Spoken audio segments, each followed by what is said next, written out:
Most people think the future of work will arrive suddenly, like a switch flipping, like one big moment where everything changes. That's not how it happens. The future arrives quietly, in small decisions, in tools people start using without announcing it. And by the time everyone notices, the gap is already too wide to ignore. Right now, millions of people are working harder than ever. More emails, more meetings, more pressure. Yet somehow they feel further behind. At the same time, a much smaller group is experiencing the opposite. They work fewer hours. They move faster. They look calm, while everyone else feels rushed. The difference isn't talent.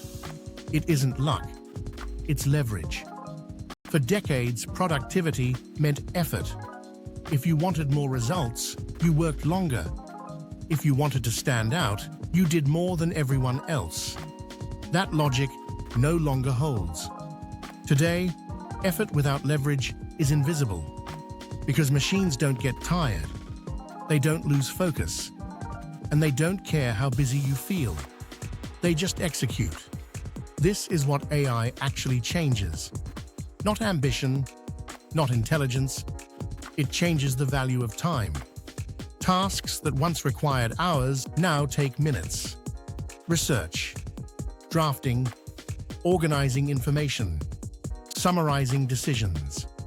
These aren't skills anymore. They're functions. And functions are being automated. Inside companies, this shift isn't dramatic. There are no announcements, no mass meetings. It's subtle. One tool gets added, one workflow improves, one role quietly disappears, then another. Suddenly, one person does the work of three, not because they're exceptional, but because they stopped doing everything manually. Here's what's important to understand. AI doesn't replace people who think. It replaces people who repeat. Repetition is expensive. Thinking is not. That's why the most valuable people today aren't the busiest ones. They're the ones who know what to delegate to machines and what to keep for themselves. Consider two professionals. Both smart, both motivated. One spends most of their day responding, formatting, organizing, rewriting. The other uses AI to clear all of that before lunch. By the end of the week, their output looks completely different.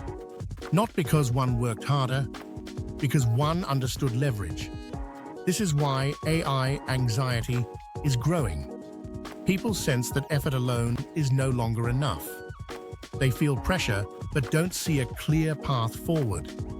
And uncertainty creates fear. But fear disappears with clarity. When you understand how AI fits into real work, it stops being intimidating. It becomes infrastructure, like electricity, like the internet. Invisible, but powerful. The biggest mistake people make right now is waiting for certainty, waiting for rules, waiting for permission, waiting until everyone else adopts AI. By then, the advantage is gone. Early adopters don't win because they're smarter. They win because they compound faster. Small gains, repeated daily, add up quickly. This doesn't mean you need to become technical. You don't need to code. You don't need to master every tool. You need one thing: understanding. Understanding which tasks drain your time. Understanding which decisions require human judgment. Understanding where machines should take over. That's it. The future of work won't reward people who know everything. It will reward people who know what matters. Clarity over chaos. Leverage over effort. Systems over stress. That's the shift already happening. Quietly. Relentlessly. So the real question isn't whether AI will change work. That's already decided.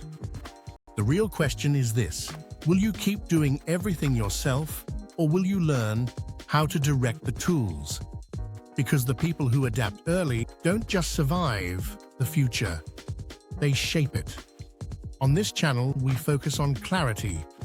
No hype, no panic, no noise. Just practical insight into how AI changes work, productivity, and income in the real world. If you want to understand the future before it becomes obvious, subscribe. Because the people who see clearly always move first.